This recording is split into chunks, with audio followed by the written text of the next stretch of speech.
Assalamualaikum warahmatullahi wabarakatuh. Di video kali ini kita akan membahas mengenai puasa sunnah yang beranggotakan Berlian Praditya, NIM 2620001 dan saya sendiri Lutfiana Dwi Safitri, NIM 2620003. Yuk kita simak. Sebelum kita mempelajari tentang puasa sunnah, kita ketahui dulu apa itu puasa. Menurut bahasa, puasa berarti menahan diri. Menurut syara, ialah menahan diri dari segala sesuatu yang membatalkannya dari mulai terbit fajar hingga terbenamnya matahari, karena perintah Allah semata-mata, serta disertai niat dan syarat-syarat tertentu. Nah, selanjutnya, apa itu puasa sunnah? Puasa sunnah adalah puasa yang dilaksanakan pada hari-hari sepanjang tahun, kecuali hari-hari yang dilarang untuk berpuasa. Puasa sunnah ini juga memiliki hari-hari yang ditentukan. Jenis puasa sunnah itu ada dua. Yang pertama, puasa sunnah mutlak atau tidak dibatasi. Yang kedua adalah puasa sunnah muqayyad atau dibatasi. Macam-macam puasa sunnah. Yang pertama ada puasa Daud. Yang kedua ada puasa hari Arafah dan Tarwiyah. Yang ketiga ada puasa tanggal 9 dan tanggal 10 dan tanggal 11 dari bulan Muharram. Yang keempat puasa 6 hari dari bulan Syawal. Yang kelima ada puasa Ayyamul Bid. Yang keenam puasa Sa'ban. Yang ketujuh puasa sunnah pada hari Senin dan hari Kamis. Yang pertama, puasa Daud. Puasa Daud disebut dengan puasa Daud karena awalnya puasa dengan cara seperti ini diisyaratkan kepada Nabi Daud alaihissalam dan umatnya.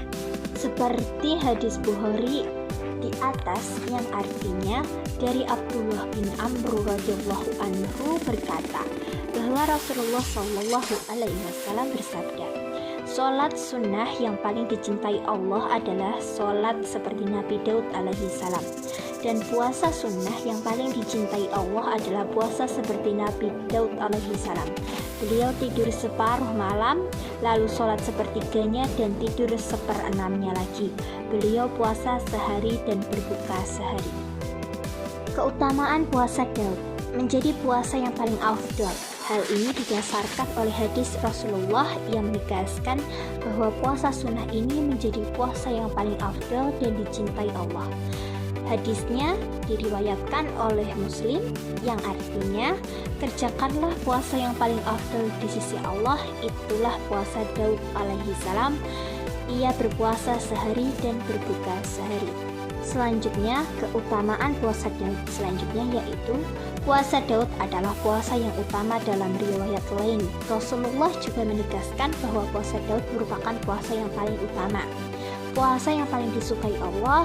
Keutamaan puasa Daud adalah menjadi puasa yang paling dicintai Allah. Yang kedua adalah puasa hari Arafah dan Tarwiyah. Puasa hari Arafah yaitu puasa pada tanggal 9 bulan Zulhijjah, sedangkan puasa Tarwiyah adalah puasa pada tanggal 8 bulan Zulhijjah. Seperti hadis yang diriwayatkan oleh Bukhari dan Muslim yang artinya dari Ummul Fadl bin Al-Harits bahwa orang-orang berbantahan di dekatnya pada hari Arafah tentang puasa Nabi Shallallahu alaihi wasallam.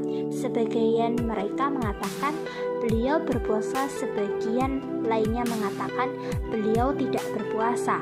Maka Ummul Fadl mengirimkan semangkok susu kepada beliau ketika beliau sedang berhenti di atas unta beliau, maka beliau meminumnya. Keutamaan puasa hari Arafah dan Tarwiyah yaitu puasa Arafah 9 Zulhijjah dapat menghapuskan dosa setahun yang lalu dan setahun yang akan datang.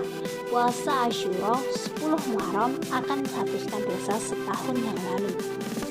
Oke, yang selanjutnya adalah puasa tanggal 9 Tasu'ah dan tanggal 10 Asyura dan tanggal 11 dari bulan Muharram, yaitu puasa sunnah untuk mengingat peristiwa bersejarah saat Allah Subhanahu wa Ta'ala menyelamatkan nabinya Musa alaihissalam dari kejaran Fir'aun dan bala tentaranya. Dari hadis riwayat Bukhari yang artinya dari Humaid bin Abdurrahman, ia mendengar Muawiyah bin Abi Sufyan radhiyallahu an berkata, "Wahai penduduk Madinah, di mana ulama kalian? Aku mendengar Rasulullah Shallallahu alaihi wasallam bersabda, Ini hari Asyura dan Allah tidak mewajibkan saum pada kalian di hari itu. Sedangkan saya saum, maka siapa yang mau saum, hendaklah ia saum, dan siapa yang mau berbuka, hendaklah ia berbuka. Lalu untuk keutamaannya, bahwa puasa Asyura dapat menghapus dosa-dosa kecil setahun yang lalu. Ini terdapat pada hadis riwayat Muslim. Next, ada puasa 6 hari dari bulan Syawal, yaitu yang utamanya dikerjakan beriringan setelah usainya puasa Ramadan, yakni secara langsung setelah Hari Raya Idul Fitri, yaitu tepatnya 1 Syawal, yang diharamkan untuk berpuasa. Keutamaan puasa ini yaitu mendapatkan pahala puasa selama setahun penuh. Ini terdapat pada hadis riwayat Muslim. Kemudian ada puasa Ayyamul Bid, yaitu puasa setiap tanggal 13, 14, dan 15 setiap bulan dalam kalender Hijriah. Disebut Ayyam al-Bid karena malam hari yang terang benderang pada beberapa tanggal tersebut yang disebabkan oleh adanya kesempurnaan bulan purnama. Nah, untuk keutamaan dari puasa ini yaitu apabila seseorang melakukan puasa 3 hari tersebut, maka puasa tersebut seperti puasa sepanjang tahun.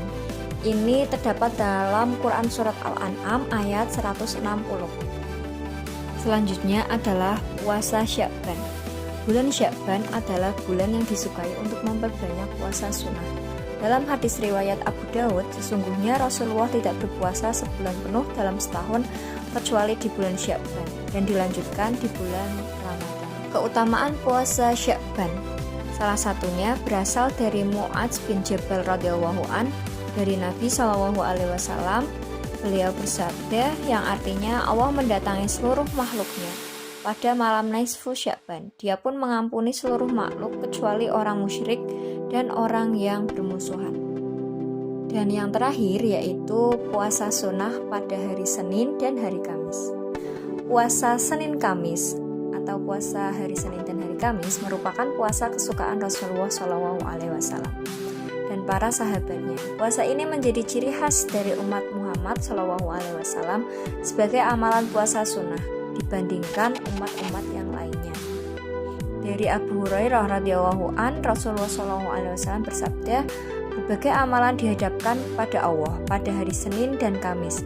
Maka aku suka jika amalanku dihadapkan sedangkan aku sedang berpuasa. Hadis riwayat Tirmizi. Keutamaan puasa hari Senin dan hari Kamis yaitu menurut hadis riwayat Muslim bahwa pintu surga itu dibuka pada hari Senin dan Kamis. Kemudian setiap hamba yang tidak berbuat syirik pada Allah sedikit pun akan diampuni pada hari tersebut, kecuali seseorang yang memiliki percekcokan atau permusuhan antara dirinya dan saudaranya. Nanti akan dikatakan pada mereka, akhirkan urusan mereka sampai mereka berdua berdamai. Mungkin itu saja dari video kami, semoga bisa bermanfaat. Mohon maaf apabila terdapat kesalahan. Wabillahi taufiq wal hidayah. Wassalamualaikum warahmatullahi wabarakatuh.